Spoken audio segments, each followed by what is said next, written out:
Salve camaradas, tudo bem? O tema do vídeo de hoje é maconha, guerra às drogas e complexo econômico-industrial da saúde.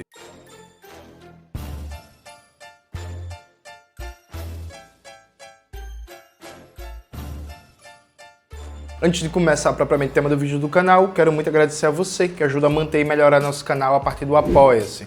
Seu apoio é fundamental para a gente continuar o nosso trabalho. Preferir o Pix, está aparecendo aqui como QR Code na tela do vídeo. Camaradas, na terça-feira eu visitei a Aliança Medicinal lá em Olinda e aí publiquei uma foto, né? Eu num jardinzinho de maconha, muito bonita a foto. Bota aí a foto na tela, Maxwell. E eu quero fazer um debate com vocês sobre guerra às drogas, maconha e complexo econômico industrial da saúde. Jones, o que é que tem a ver? Pera aí, a gente vai destrinchar. Antes, só quero dizer uma coisa pra vocês. Eu vi muita gente comentando, Jones, muito massa que você não vai abandonar o debate sobre descriminalização das drogas, fim da guerra às drogas, porque vai ser candidato. Gente, assim, eu sei que eu era muito menor, tinha menos projeção, tinha menos impacto público, mas eu já fui candidato em 2022, viu, ao governo do estado de Pernambuco. Em nenhum momento, porque a gente era candidato, a gente deixou de fazer o debate do fim da guerra às drogas, da descriminalização das drogas, o debate sobre a legalização do aborto ou o debate sobre o desencarceramento, né, fazendo a crítica ao encarceramento em massa e o punitivismo como eixo central da política de segurança pública, que na prática é uma forma só de controle classista e racial para matar a população negra, pobre e periférica. Veja, de minha parte, vocês nunca vão ver a gente abandonar nenhuma pauta, nenhuma luta em nome de ganhar voto. Aqui, nunca vai ter esse discurso. Jones, deixa de falar disso, porque isso pode prejudicar ter voto. Isso nunca vai acontecer, sabe? Pelo contrário, quanto mais velho eu vou ficando, mais radical eu vou ficando, mais eu entendo a urgência da Revolução Brasileira como o grande horizonte teórico e político da classe trabalhadora, dos movimentos populares, dos sindicatos, dos partidos políticos e por aí vai. Então aqui nunca vai ter uma desradicalização do nosso debate político. Assim como pra gente, é um negócio inclusive que a gente já debateu aqui diversas vezes no canal. Veja, pra gente existe sim um senso comum conservador. Existe, difundido pela mídia burguesa, por exemplo, ou por algumas igrejas evangélicas neopentecostais, um pânico moral muito forte, por exemplo, quando o tema é legalização do aborto. E aqui, veja, é claro que isso existe, só que isso, para ser superado, precisa ser enfrentado. A gente já deu esse exemplo várias vezes no canal. Na Argentina, a descriminalização do aborto não ganhou de primeira não, viu, gente? Apresentou o projeto, brigou, foi pra rua, os movimentos feministas fizeram passeata, campanha de conscientização, debate, perdeu, apresentou de novo, e aí luta, mobilização, debate, perdeu, apresentou de novo, até ganhar. Então, pra gente, lutas históricas da classe trabalhadora, dos movimentos de luta contra as opressões, como os movimentos feministas, elas podem não ser majoritárias agora, mas elas só vão ser majoritárias se a gente não desiste do debate, se a gente insiste, se a gente enfrenta o senso comum, se a gente tem firmeza política, se a gente não abre mão daquelas lutas que são históricas e indispensáveis para a emancipação de todos os explorados e oprimidos do Brasil. Então, de nossa parte, você nunca vai ver a gente abandonar nenhuma luta, nenhuma pauta histórica em nome de conquistar voto. Dito isto, vamos lá. Vou dividir esse vídeo também por tópicos, que eu acho que fica mais didático. Primeira coisa, quando a gente for fazer o debate sobre descriminalização das drogas e em particular da maconha, da cannabis, né, a gente tem que saber que a criminalização tem um duplo sentido. Tem um sentido a partir da própria realidade nacional brasileira e uma estratégia geopolítica de dominação contra a América Latina. Eu não vou destrinchar tudo aqui em detalhes, porque senão o vídeo ficaria muito longo. Mas para fazer um debate sobre a realidade nacional brasileira, eu recomendo para vocês o livro Fumo de Negro, a criminalização da maconha no pós-abolição, da Luísa Saad, acho que é assim que pronuncia o sobrenome dela, que é um livro muito bom que justamente faz esse debate no contexto brasileiro, de onde é que vem a dinâmica de proibição da maconha e como ela foi associada à população negra, e o proibicionismo em torno da maconha está diretamente ligado ao racismo e às novas formas de dominação que foram estabelecidas contra a população negra no pós-abolição, viu? Uma pesquisa que vale muito a pena ser lida como um exemplo para quem quiser acompanhar esse debate. Lembrando que esse livro, inclusive, me foi indicado pela querida amiga Bel Puan, né? A Bel, ela fez história também na UFPE, a gente foi mais ou menos ali contemporâneo. Bel é escritora, é uma artista, ela canta, é do Islã, é uma figura de um incrível talento, seja falando, recitando, cantando, escrevendo, é uma pessoa que tem um talento incrível. Então, você aí, que é de Pernambuco e de fora do Brasil, que eventualmente não conhece ainda a Bel Puan, conheça, que vale muito a pena. Não é porque eu conheço ela antes de ser famosa, viu? Não é porque a gente se conhece há muito tempo, não, mas ela é incrível, vale muito a pena. Inclusive, agradeço o Bel por ter recomendado este livro, só reforçando, Fumo de Negro, a criminalização da maconha no pós-abolição, da Luísa Saad. Dito isto, vamos lá. Então tem esse contexto nacional e tem o contexto geopolítico. Vamos destrinchar um pouquinho mais o contexto geopolítico. Os Estados Unidos adotaram uma estratégia de guerra às drogas para lidar com as contradições internas da luta de classes dos próprios Estados Unidos, né? Porque frente ao movimento dos direitos civis, surgimento dos Panteras Negras, Malcolm X, Luther King, por aí vai, era necessário reconfigurar o sistema de dominação racial classista. A guerra às drogas e a tolerância zero ao crime foi pensado enquanto um instrumento para desmobilizar as comunidades negras que estavam muito politizadas e organizadas nos Estados Unidos. Não só as comunidades negras, como as diversas comunidades de imigrantes também, né? Mexicanos, porto-riquenhos, comunidades indígenas também, por aí vai. Então os Estados Unidos montou uma estratégia que tinha como premissa uma série de teorias criminológicas conservadoras, reacionárias, inclusive em vários aspectos, que deu, dentre outras coisas, no maior encarceramento em massa da história da humanidade de um país dito democrático, né, que superou a casa dos 2 milhões de presos. Quem debate isso muito bem é o grande sociólogo francês, o Louis Vacan, em livros como A Prisão das Misérias, que é um livro mais geral, e O Punir os Pobres, que debate especificamente a realidade dos Estados Unidos. E aí, dando certo essa estratégia nos Estados Unidos, ela foi exportada como mecanismo de controle geopolítico sobre a América Latina. Então a lógica é, os Estados Unidos precisam interferir diretamente no combate às drogas na América Latina. Isso foi usado como desculpa para encher a América Latina de bases militares, para enfrentar guerrilhas, movimentos camponeses de luta pela terra, para praticar extermínio em massa contra camponeses, para garantir o domínio das multinacionais,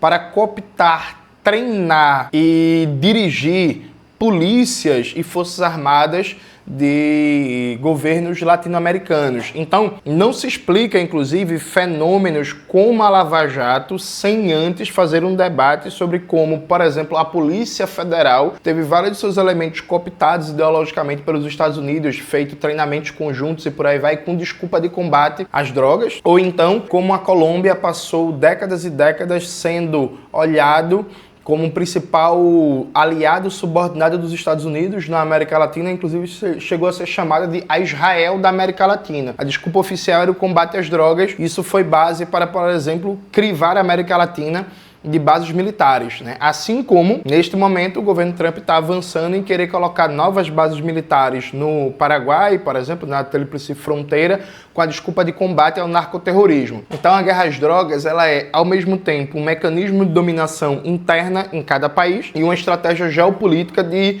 controle do imperialismo. É claro que o problema das drogas é multifacetado. Veja, ninguém está desconsiderando o consumo problemático de drogas, que todo mundo, acho, conhece ou um familiar, ou um amigo de um amigo que teve problemas de adicção, né? Seja com drogas legais, seja com drogas ilegais.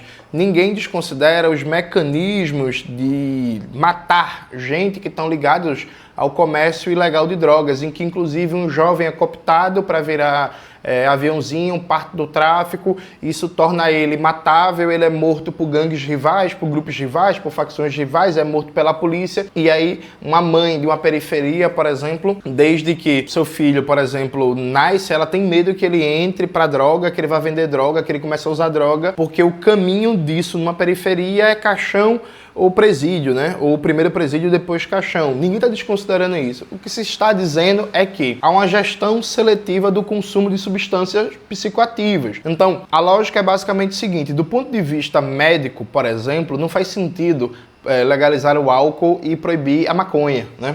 Assim, o que o álcool causa de acidentes no trânsito, de doenças ligadas, por exemplo, à cirrose, por consumo excessivo de álcool e por aí vai, causa de encargos para o SUS, de problemas no trânsito, de vários casos de violência e por aí vai, é um absurdo. Maconha, gente, assim, ó, é isso, né? Você não vai chegar lá no SUS e vai pegar os dados de gasto bilionário com doenças a partir do consumo de maconha. Ou então você não vai ver situações de pessoas que, por exemplo, bateram um carro, atropelaram alguém porque estavam chapados. Inclusive outras drogas, né, que têm um valor aquisitivo maior, como cocaína, êxtase, doce, LSD e por aí vai, drogas que são muito mais ligadas a um consumo de classe média, por aí vai, são drogas que são consumidas em massa e os casos de consumo problemático que geram adoecimento, adicção e por aí vai, não são tão presentes, dentre outras coisas, porque isso tem a ver com o contexto social.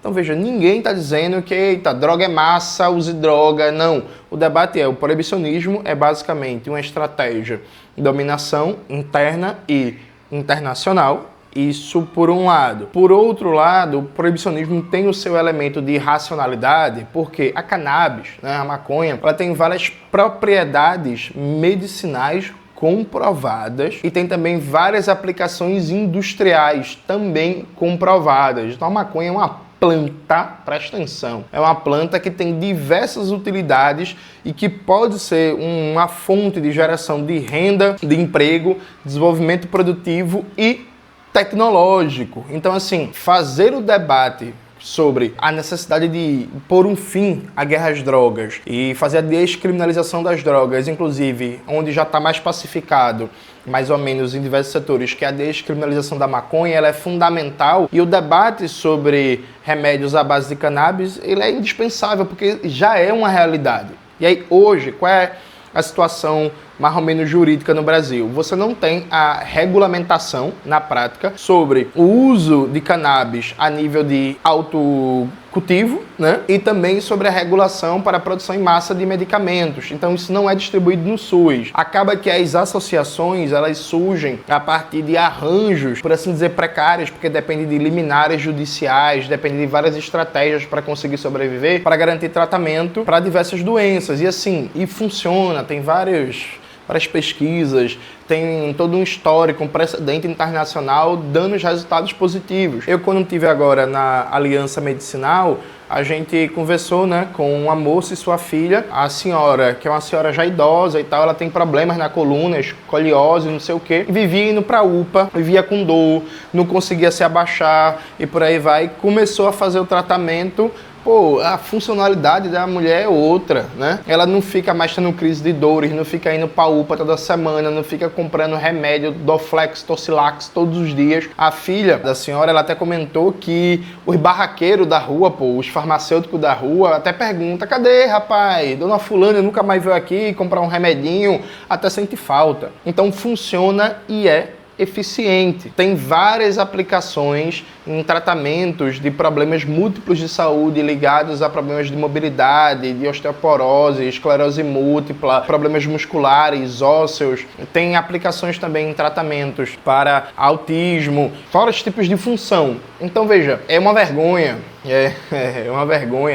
que o Ministério da Saúde não tenha tomado para si essa tarefa de encarar esse debate, porque seria possível, por portaria do Ministério da Saúde, avançar nisso, e a Anvisa está tentando apresentar uma proposta de regulamentação depois de determinação judicial, mas tem que ter cuidado, porque a determinação da Anvisa pode vir com uma pegadinha, né? Um cultivo de uma cannabis que tenha no máximo 0,3% de THC, que é para essa cannabis não virar para consumo no sentido de fumar. Mas espera aí, essa cannabis com 0,3% de THC, ela é muito difícil de conseguir, ela é quase que um mito. Isso pode encarecer muito a produção, por exemplo. Ou então há um debate que a Anvisa pode avançar numa proposta de regulamentação que fale de alianças de pacientes, né? Associação de pacientes até só 200 pacientes no máximo, mas isso é uma escala muito pequena, isso pode inviabilizar os custos de produção. Enfim, é preciso um debate muito sério sobre isso, preciso avançar sobre isso. E aí, reparem, veja, o que foi que mais me chamou a atenção na visita à Aliança Medicinal? Foi que eu visitei todo o processo de produção, né? Desde da mudazinha lá, aí o pezinho vai crescendo, aí faz a flor, aí corta a flor, resseca, forma os pacotinhos, aí depois vai fazer o processamento industrial para separar as substâncias e por aí vai. Gente, vocês que acompanham meu canal, vocês que acompanham os debates que a gente faz, sabem que a gente fala há muito tempo do complexo econômico industrial da saúde, né? E de como, presta atenção, e de como a economia capitalista dependente brasileira é controlada por monopólios estrangeiros. Então a coisa funciona assim. Hoje, 55% de tudo que o SUS consome é importado. Isso é pago em dólar, transferindo riqueza para fora, comprado de grandes monopólios estrangeiros. O déficit comercial da saúde é de 20 bilhões de dólares por ano. 20 bilhões. No caso dos IFAs, que é um ingrediente farmacêutico ativo, o Brasil já chegou a produzir 50% dos IFAs que consomem. IFA é basicamente o que faz o remédio funcionar. O princípio ativo é o remédio. O IFA é o remédio. Aí bota uma farinha, bota um gostosinho, vira um comprimido, mas o IFA é o remédio. É o que faz, que é o remédio para dor de cabeça, é o que faz a cabeça parar de doer. É um remédio, sei lá, uma pomada para coceira, para irritação na pele, é o que faz a pele parar de coçar. Né? O Brasil só produz hoje 10% dos IFAs que consomem. Consequência prática disso.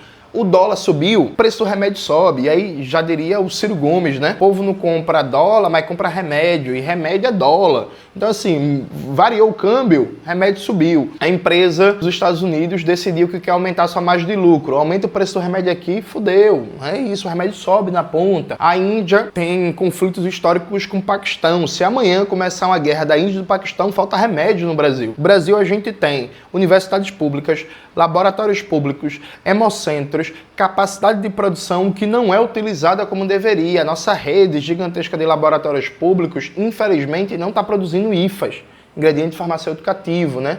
Grosso modo, está basicamente fazendo a mistura. Mesmo a política de genéricos, que é uma política importante, interessante, fundamental, ela não tem servido de base para avançar em autonomia tecnológica, produtiva e soberania nacional para o Brasil. E aí, os remédios à base da cannabis que eu visitei na Aliança Medicinal, eles produzem o próprio IFA deles, né? Eles não precisam importar. Claro que tem um elemento que é a máquina que faz a separação lá, eu esqueci o termo técnico. Eu conversei com o Ricardo Asfora, que ele é engenheiro agrônomo, ele explicou tecnicamente e eu esqueci o termo técnico que usa na separação ali da folhazinha da maconha. Mas enfim, a máquina é importada da Europa, né, da Suíça, e aí tem esse problema, mas a máquina tem uma durabilidade longa. E a partir do momento que você monta a estrutura, o circuito de produção não passa pelo dólar. Então, repare, enquanto a gente estava conversando, eu fui perguntando, né, ao Ricardo e à Hélida, pô, vocês têm financiamento de BNDES, de banco público? Ah, não tem porque não pode, porque como é uma atividade que não é regulamentada, não pode conseguir financiamento de banco público, é muito difícil, não consegue apoio da Sudene, por aí vai. Veja, tem uma fala do movimento estudantil que parece brincadeira, mas é um negócio sério, né? Reforma agrária para plantar maconha. Perceba, e se a gente pensasse num circuito produtivo em que você tem a reforma agrária, o plantio da cannabis, e aí a liberação, a liberdade para o autocultivo, para quem quiser consumir também, para quem quiser fumar, que é isso, não é problema nenhum. O plantio da cannabis, o processamento industrial, a produção de medicamento, de tecido, de aplicações de fibras industriais no Brasil, sem passar pelo circuito do dólar, sem ser controlada por monopólios estrangeiros, sem estar enviando riqueza para fora, formando força de trabalho qualificada para atuar nisso, tendo escala de produção, sendo distribuído pelo SUS, barateando o medicamento na ponta para a população, né, garantindo que ele chegue de graça, garantindo emprego qualificado aqui, garantindo desenvolvimento tecnológico, garantindo uma boa renda para os agricultores e agricultoras ligados ao plantio de cannabis, um circuito produtivo nacional, inclusive pensando na possibilidade do Brasil ser um polo até de exportação de medicamentos à base de cannabis. Veja, a gente está falando de saúde, a gente está falando de reduzir a dependência da Big Pharma, dos grandes monopólios farmacêuticos globais, a gente está falando de melhorar a balança de pagamentos do país, porque a gente ia depender menos de importação e, portanto, uso de dólares, melhorar a balança comercial do país, de gerar desenvolvimento tecnológico, de gerar emprego qualificado, de garantir renda para o campo, para a agricultura brasileira e de, inclusive, pensar em consumo de medicamentos que esteja muito mais ligado à qualidade de vida, à autonomia. Durante a visita eu até comentei que um tempo atrás fui tentar parar de fumar e aí foi recomendado um ansiolítico altera o sono, e aí para lidar com a falta de sono, por causa do ansiolítico para parar de fumar, tinha que tomar um outro medicamento para normalizar o sono, mas esse medicamento para normalizar o sono mexe com a libido e mexe com o metabolismo, eu iria ter libido reduzida e poderia engordar, mas aí teria outro medicamento para lidar com a libido e com o eventual ganho de peso. Eu olhei assim e fez, cara, não, é mais saudável ficar fumando, porra. Nesse esquema aí, um esquema aí que o acabou de tomar 7, 8 medicamentos, deu a desgrama. Eu vou começar, viu? Vou começar a fazer o tratamento aí pra parar de fumar à base de medicamentos feitos a partir da cannabis, viu? E eu acho que agora vai dar certo. Eu acho que agora vai, pra ver se eu me livro de vez do tabaco. Aí não vai ter mais foto, é tabaco, né? Meta para 2026. Então, veja, gente, eu acho que falta coragem, assim, falta disposição de debater, de explicar para a população. Inclusive, tem muita gente que cria um seu Zé e uma Dona Maria hipotética, né? E trata o povo como burro, como bruto, como necessariamente preconceituoso. A senhora que eu conversei na terça-feira é evangélica, viu, gente? Evangélica, inclusive, disse que graças a Deus o remédio fez efeito e ela não sente mais as dores que sentia antes. Agora consegue abaixar, consegue varrer a casa, consegue lavar um prato, consegue fazer as coisinhas dela. E falou de Deus e graças a Deus e contou pra todo mundo da igreja e tal. É isso, viu, gente? Não tem muito mistério, não.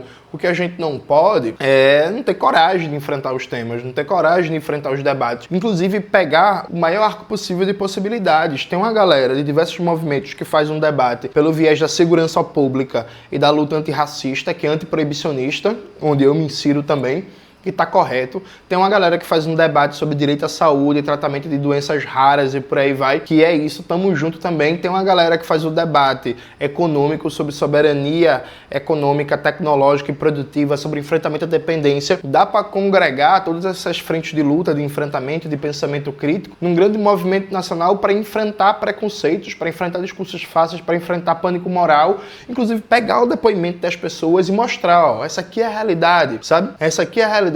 Isso aqui é a possibilidade desse medicamento mudar a vida das pessoas, tratamentos de epilepsia e por aí vai, sabe? Eu vou, para avançar nesse vídeo, ler para vocês um material que o próprio pessoal da Aliança Medicinal me mandou, que eu acho que é importante a gente dar uma lida, porque eu acho que exemplifica várias coisas do que eu conversei aqui com vocês. Vamos lá. Maxwell vai colocar na tela o material que eu estou lendo. Vamos lá. Primeiro, falando um pouco da Aliança Medicinal, aqui em Pernambuco, né, que fica em Olinda. A Aliança Medicinal é a primeira fazenda urbana de cannabis sativa para fins medicinais do Brasil. Instalada em Olinda, Pernambuco, ela tem cerca de 17 mil associados em todo o país. Há 3 anos, a Aliança Medicinal recebeu autorização judicial para o cultivo da planta e a produção do óleo à base de THC e do CBD, seguindo os padrões determinados e acompanhados pela Agência Nacional de Vigilância Sanitária, Anvisa, e pela Agência Estadual de Vigilância Sanitária. A liminar expedida pelo Tribunal Regional Federal da 5ª Região assegurou o direito de cultivar, manipular, fabricar, armazenar, transportar e dispensar o medicamento extraído da cannabis sativa. Como é a organização do terceiro setor, a aliança não tem fins lucrativos e seus produtos são muitas vezes mais baratos do que os importados ou produzidos pela indústria farmacêutica nacional. A associação mantém-se a partir da venda dos produtos aos seus associados. Com a permissão judicial e o empenho dos gestores e colaboradores da aliança, os associados não podiam arcar com os custos do tratamento, passaram a ter acesso de várias formas, seja com desconto nos valores ou até com tratamento custeado pela associação. Em todos os casos, percebe-se melhoras significativas da saúde e da qualidade de vida em diversas doenças. Ciência e legalidade. Hoje, apenas médicos veterinários e dentistas podem prescrever medicação à base de cannabis com fins terapêuticos. Esses profissionais são recebidos pela diretora médica da Aliança Medicinal, doutora Rafaela Espósito, e constatam o rigor científico adotado na linha de produção do cultivo ao laboratório onde os fármacos são processados. O resultado é fruto do modelo desenvolvido pelo engenheiro agrônomo e diretor executivo da Aliança, Ricardo Racine Asfora, que obteve qualificação na Green Forest Escola dos Estados Unidos, especializada no cultivo de cannabis sativa. Envolvido na causa, ele investiu seus recursos na criação e desenvolvimento de uma linha de produção agrícolas em containers climatizados, que garantem plantas padronizadas conforme a norma farmacêutica vigente no Brasil. Uma associação de pacientes é formada em geral por portadores de doença e seus familiares e cuidadores. Ela une pessoas que buscam desenvolver problemas individuais de forma coletiva, como obter uma autorização para a produção de medicamentos. As associações dão voz aos pacientes e contribuem para a criação e avanço de políticas públicas da saúde, democratizando o direito de todos às melhores condições de tratamento. A Aliança é uma associação de pacientes fundada por Hélida Lacerda, presidente, e Ricardo Asfora, diretor executivo. E aqui tem uma conclusão: a criação de um marco legal em Pernambuco, como a Lei 18.757, sancionada em dezembro do ano passado pela Assembleia Legislativa de Pernambuco, garantiu legalmente o fornecimento dos medicamentos derivados de cannabis pelo Sistema Único de Saúde, ampliando o acesso aos tratamentos, ainda caros para a maioria da população. Um ano após a aprovação, a lei ainda carece de regulamentação pelo governo de Pernambuco. E aí, assim, gente, vamos lá. Esse ano tem eleição em Pernambuco, né? Já que o tema é o tratamento a partir de remédios feitos com cannabis, né, a base de cannabis, veja, aqui em Pernambuco, só quem faz esse debate dos pré-candidatos que estão colocados ao governo do estado é o Ivan Moraes, viu? O João Campos, que tem várias alianças com setores conservadores, se nega a fazer esse debate. A Raquel Lira é governadora, não regulamentou ainda a legislação feita pela LEP, né, aprovada na LEP, que só quem faz esse debate aqui é o Ivan Moraes. O Ivan Moraes, inclusive, vem fazendo um debate justamente tentando conectar o acesso da população a medicamentos à base de cannabis e a dinâmica econômica de produzir isso, o impacto disso na geração de emprego, renda, desenvolvimento tecnológico para Pernambuco. Então vale pontuar, né? Ivan Moraes faz esse debate aqui em Pernambuco, pré-candidato ao governo do estado pelo PSOL. Vamos ver aí se o seu pré-candidato aí, no seu estado, tem coragem de comprar essa luta, tem posição, tem lado, não tem medo de perder voto e acaba se curvando a um certo senso comum conservador que, infelizmente, ainda está desinformado. Ô, gente, só revelar, faltou luz aqui em casa, eu fiquei desesperado porque desligou tudo, pensei que tinha perdido o vídeo, mas felizmente não perdeu. Mas deixa eu retomar o fio da meada aqui. Luz que é privatizada, hein? Desde o governo Jarbas, mas vamos lá. Vencido o prazo de 30 de setembro de 2025, após mudanças no comando da Anvisa, as associações foram comunicadas que era preciso uma análise mais profunda sobre a regulamentação e o prazo foi estendido até dia 31 de março. Em manifestação à consulta pública da Anvisa para receber contribuições da sociedade, a Aliança Medicinal defendeu a inclusão das associações de pacientes no contexto da regulamentação. Entidades que surgiram para garantir o direito de acesso ao tratamento com cannabis medicinal, elas não foram sequer citadas no texto da consulta pública. Para serem reconhecidas como agentes que democratizam o direito à saúde por meio dos medicamentos que produzem, as associações precisam do apoio da sociedade e de seus representantes no governo e no Congresso Nacional. Isso depende de um trabalho de advocacy, que é um termo que eu odeio, diga-se de passagem, importado da lógica de lobby dos Estados Unidos, mas, enfim, que precisa ser feito com urgência, com estratégias e argumentos que mostrem o papel que elas exercem. Se é uma legislação que assegure a ampla produção e fornecimento dos medicamentos pelas associações, os pacientes ficarão limitados aos medicamentos produzidos pelas grandes farmacêuticas. Vamos lá, gente. Assim, primeiro, essa disputa não é uma disputa de palavra, né? Ah, não é medicamento, não é remédio. Gente, assim, o que vai garantir o acesso universal a medicamentos feitos à base de cannabis não é disputar palavra, né? É disputar o marco de política econômica, de política industrial. É mudar a legislação de patentes. É tornar um assunto nacional indispensável e de massa à política de um complexo econômico e industrial da saúde pautado em soberania nacional, soberania produtiva e soberania tecnológica. É por isso que quando eu fiz o debate, por exemplo, com 20 petistas, no primeiro tópico foi o legado de FHC, a legislação de patentes do Brasil, que é inclusive o que dá possibilidades jurídicas para as multinacionais dominarem tudo, está vigente ainda. O terceiro bloco desse debate, que vai ao ar nos próximos dias, eu fiz um debate sobre projeto de ciência e tecnologia para o Brasil, né? Então aqui não é uma disputa de palavras, é uma disputa de marco de economia política, de política econômica, de visão de projeto de país. É fundamental que todo mundo se aproprie do marco teórico da teoria marxista da dependência, o que é que significa ser um capitalismo dependente, e do debate sobre o complexo econômico industrial da saúde. Isso não pode ser só assunto de especialista, isso tem que estar na boca do povo, de trabalhadores e trabalhadoras da saúde, de usuários do SUS, de pacientes que dependem de medicamentos que hoje não estão chegando. Isso é um ponto. E para concluir o vídeo, eu quero dizer uma coisa para vocês, presta atenção. É perceptível para quem acompanha o panorama político brasileiro que associações, grupos, especialmente de mães com crianças atípicas que têm alguma deficiência, tem muita força política. Tem muito deputado estadual, deputado federal, senador se elegendo, dizendo que defende crianças atípicas, dizendo que defende as crianças com deficiência, as pessoas com deficiência, as mães de crianças com deficiências que, por causa do patriarcado, assumem fundamentalmente a função de cuidado, né? É preciso ter muita atenção, viu? Porque tem que ver se esse deputado estadual, federal, se esse senador, ele defende, por exemplo, uma regulamentação de medicamentos à base de cannabis para, por exemplo, fazer o tratamento do seu familiar que precisa, né? Porque o deputado faz uma retórica, não, eu defendo crianças autistas, eu defendo pessoas com deficiência, mas na hora, por exemplo, de mostrar concretamente uma proposta de política que garanta acesso a medicamento barato, distribuído pelo SUS, que chegue na ponta realmente para as pessoas, e defender uma regulamentação que faça com que deixe de ser uma guerra jurídica produzir medicamentos à base de cannabis, esse deputado,